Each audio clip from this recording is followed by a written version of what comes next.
So I have to sign on. I'm 7-Eleven Adam every day. I worked in South Phoenix, totally different dynamic than working in North Phoenix when I was working in 600. Each precinct has its own personality. Each squad area has its own personality, and they have their own issues and own problems. You've experienced some not pleasant people who have called you names in the book. So go through that laundry list of what you've experienced as a police officer. I had well, I've been shot at. They hit the light bar just above my head.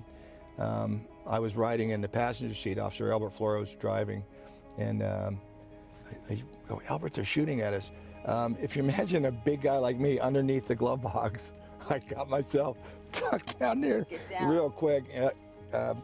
Albert scooted out of the neighborhood, and we were checking the police car. It's like 1 in the morning. Couldn't find anything, and then I saw the bullet hole right above my head, and I stuck my pen in there. I got the picture somewhere. There's plenty of bad stuff on this job. My advice to young officers is look for the good stuff. Find the good stuff, concentrate on the good stuff. You know, there's people most people respect us, and there's a perception that, you know, people hate the police. Bad guys do, and, you know, who cares? But you've never had to fire your weapon at a criminal in 30 years. I've pointed it at a lot of people, and they have what they call slack on your trigger. There's a little tiny area where you can pull the trigger before the gun goes off, and it's called the slack. I've had the slack off the trigger a few times as I'm giving commands. Luckily, the people believed me that I would shoot them, and one guy had a gun, and he looked back at me, and he reached into his waistband, and I thought, here we go. Gun out, slack off the trigger, and I was going to wait. It's called a mental trigger. You can't wait for him to get up and point it at you, because you'll catch one in the middle of the forehead. So I was going to wait for that mental trigger. I thought, when I see him swing around to right here, that's when I was going to fire. But luckily, he dropped the gun on the ground and gave up, and we took him into custody. So yeah, so far everybody's complied. And you know, if you want my best advice, when the police officer tells you to do something, just do it. Let's go back 30 years ago. What was the most challenging part of the academy for you, officer? For me, it wasn't the running, it wasn't the test taking, that was all not too bad. It was lettering my t-shirt, stenciling my name on the back. I had difficulties with that. You know, a couple other officers said that they had trouble with the stenciling too. Probably so much so that now what? They measured from the little collar down to the top, and I mean, if it wasn't exactly right, you had to do it over. You had to write a memo, and then you had to do it over again. And yeah, I struggled with that one. You know, I taught the DARE program for almost 10 years. I taught 11,000 kids, which I'm really proud of. 2 minutes to Officer Mike. It's 2 minutes to Officer Mike. She goes, I knew it was a waste of time. She goes, I just waited. You came in and you teach them. She goes, then I got to get them settled down after you leave. But I think I'm just a big sixth grader. And I love teaching the sixth grade. I love trying to make a difference. You've had those teachable moments in your career, and you plan to do a little bit more teaching in retirement too with police officers. I'm going to be in the reserves, hopefully. I mean, I haven't finalized anything. I am a driving instructor, I'm a firearms instructor. Teaching is what I love to do. I just enjoy it. I love working with the new officers. They're so polite and respectful, and I mean, they're still in the academy a lot of times, and you know, they got to toe the line, but they want to learn. They want your experience, and they like hearing your stories. So I'll do some volunteer time, my reserve time, hopefully at the driving track. And a day at the driving track is just going to be fun for me. What are you going to miss about waking up every day and putting the uniform on? I'm going to miss waking up.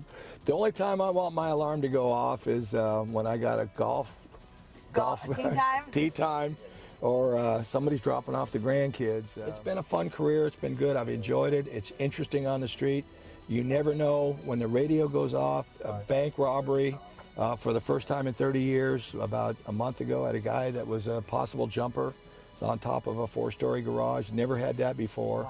Wow. It could be a dog barking call. It could be somebody parked in the wrong, a no parking zone.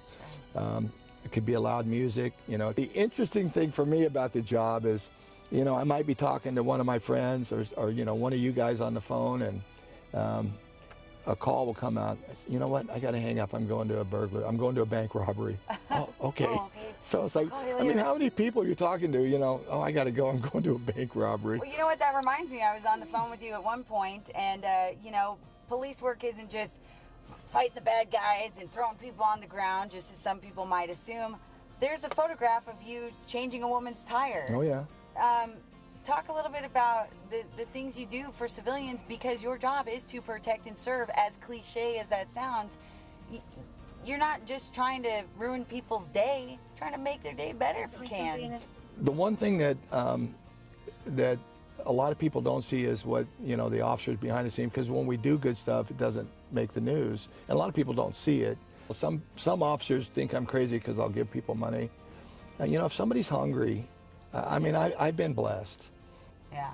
So, you know, what is it for me to give a guy $10? Hey Dad, coming to you live from my office at Sonoran Trails. I'm really sorry I couldn't be there at your retirement. Hawaii, what are you gonna do? Hi Mike, congratulations on your retirement. We are so sorry that we're not there to be with you today, but we wanted to send you a video and tell you congratulations and tell you how proud we are of you. That is such a huge accomplishment. Just wanted to tell you how proud I am of you and wishing you a happy retirement. Just want you to know I really appreciate all the sacrifices you've made, putting a roof over our head as a police officer, insurance, extra duty, off duty. Trust me, I know how it is now. At least I can relate to you on that level. Thank you for being a great father and a role model and an inspiration to me and my brothers and sisters. Hopefully they'll give a big hug to you. Phoenix Police was lucky to have you, and we're lucky to have you. And I love you, Dad, and I really do appreciate everything you've done for me and my life. And I know you're a great grandpa already, but I can't wait to see all the time you spend with your grandkids in your retirement, and all the fun you're gonna have with them, coaching them and doing all the same stuff that our grandpa did, which grandpa is awesome too. So I look forward to seeing that, and I look forward to my own retirement one day. So you made it. Hopefully I do too. Hopefully you like the gift. Thanks again, Dad. Love you. I love you very much.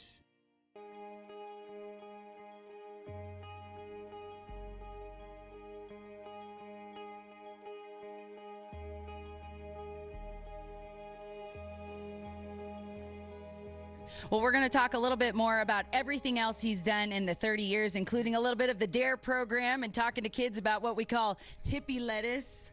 Marijuana. Oh, we're going to tell you about that. Oh, and one of the crazier things that you've seen, which was he's going to give us a teaser. I saved Thanksgiving. Ooh, we're going to tell you about that at 6 o'clock. We'll send it back to you. Go. Happy retirement, Grandpa.